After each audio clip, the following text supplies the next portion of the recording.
it's day 3 of this challenge, or as far as exercises go, you may be just jumping in, and that's perfectly okay, but this is an entire 30 days of exercises broken up, broken down. Today we're going to do a little standing exercise, so we want to make sure I get something in this challenge that works for everybody, not just those who are apparently healthy, no prior injuries, no prior conditions.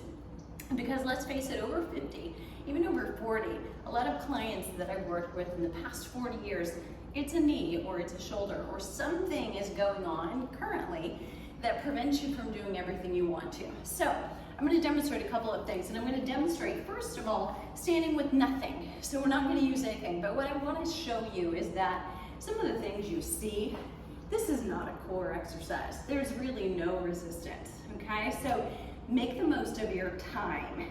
That is not really a good choice of investment of time and energy, but here is one. And I'm going to turn to a 3/4 view so you can actually see what happens. I'm going to lift this leg, but I'm going to stay on this side as I do the other one. So what I want to show you is that you're putting weight on that foot, definitely using the big toe because that's for balance. But what you're going to do is actually lift the opposite knee. And I want you to really focus on keeping the weight in your heel. So play with that a little bit if you can. So, and if you're struggling with balance, you can put yourself beside a chair or something just to put your fingertips on, and that'll be enough. But I want you to go forward into the balls of your feet, and you'll feel things shift to your knee. When you come back into your heel, you connect with your glutes. So that's really where you want to live, doing strength training exercises. But I want you to bring this here, press the weight back into your heel, and I want you to push that heel into the floor. So notice I'm not flexing anywhere. I'm not changing this angle even at my knee to hip. I'm pushing my heel into the floor, pushing my hips forward just enough to get a little motion. And what you're going to feel is that you're firing what we call the glute medius. And because I'm looking over here and I'm falling off balance, because your balance, your body will go where your head is turning. So it's a little challenging for me to give you that side view, but I want you just to do this easy press. Good, I'm actually doing the garage workout today. It's not very sexy, but sometimes you just do what you need to do, and then I'm gonna have you relax. Let's go to the other side. So if you are already a little tight in your hip flexors, even holding that long may have given you just a little cause for, okay, I'm feeling fatigue actually here more than in my glute. So don't worry about that, you'll get better at it. But I want you to make sure you're not going like this, okay? It's a squeeze the glute, push the glute through, press, and you should feel it while you're doing it, right here. Working that glute medial muscle by pushing through the heel, press and press. And what you're doing is bracing here. I don't have to tell you to do it. Your body is naturally doing that. Shake that out. Okay, so it takes a little practice to get balance, but when I do sets of those, try to do about 20 on either side. Another standing exercise, pick up a weight. Now you want to pick up something that is easy for you to do and not strain the shoulders. So I'm going to hold on to this. Don't ask me what it is, right? Because the weight that I lift is none of your business, and I mean that respectfully. But the point is, don't compare what you're lifting to what I'm lifting. So I would start with something that feels extraordinarily light, but that you might use for a lateral raise with a long lever. Then you're going to be safe. So let's learn how to do it safely with a weight you can handle. Then you can always increase. You're going to stand and just unlock your knees. Now, if you're one of those girls, I am, who will lock your legs without thought. So I have to unlock, and that's all. I don't want you to flex them. Just want you to come into unlocked. See the difference? It's very subtle, but focus on my knees. This is hyperextended. This is unlocked. Now, because I'm unlocked, my core is actually on, all right? No stress in my lower back because I'm doing that. I'm gonna hold that weight at my chest, not on it, and I'm gonna reach out and reach back. Now, when you come out, you have a long lever with the weight away from it or away from you.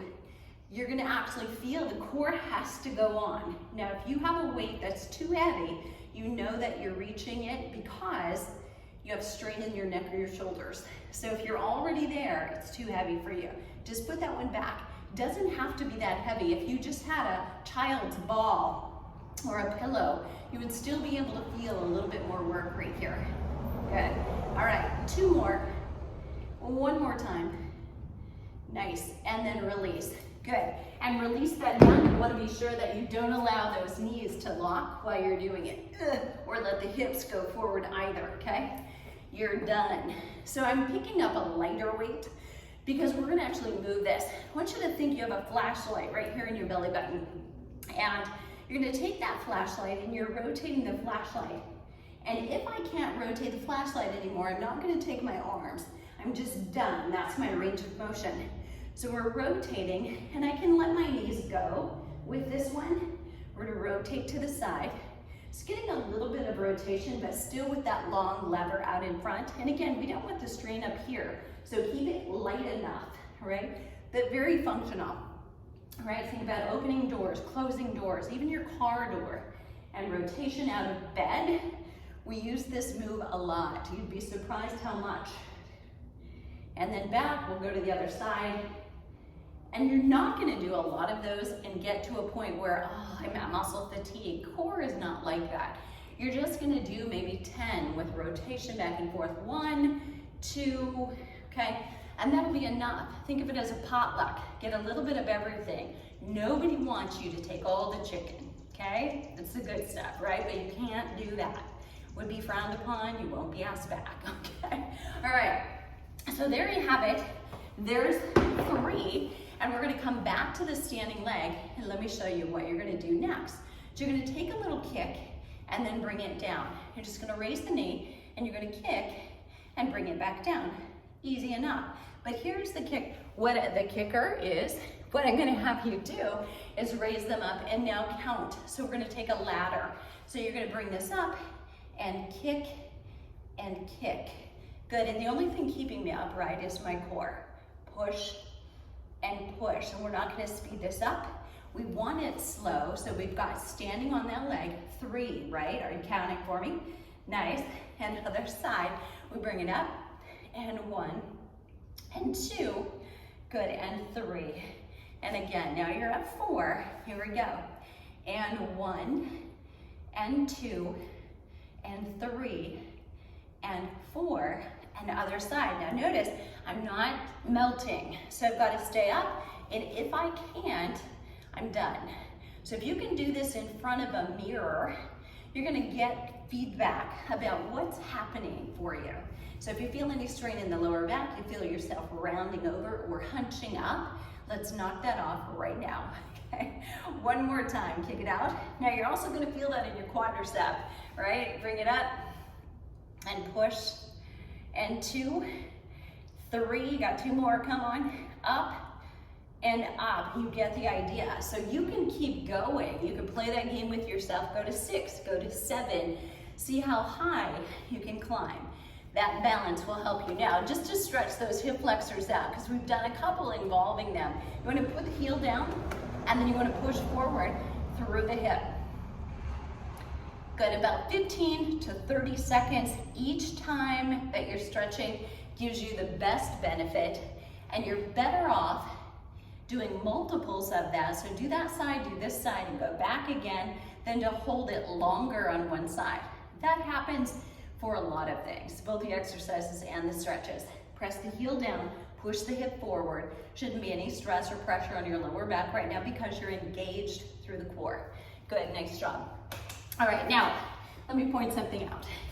This is one that a lot of people will say, oh, this is great, this is not great. It's just really the biggest waste of time that you could possibly do, okay? So if you want to do one more standing, hold on to a weight that's heavy, that's not comfortable, and I want you to walk with it, walk away, and put it in the other arm. Now, this weight for me is too light. So what I might pick up, and this is just for food for thought, is something like 20, 25, 30, or 35 pounds. So I want you to start with something that is too light, feel that it's too light, and then increase it. Now, if you're stuck at home and you don't have something heavy, I can often take 2, put them together. Now I've got 20 pounds. What you're fighting is this. You're gonna keep yourself upright. Just do 1 arm at a time, not 2, because the purpose is, let's put you off balance, making you create the symmetry. All right, I'll see you on the flip side. Subscribe, share this, and let me know you did it.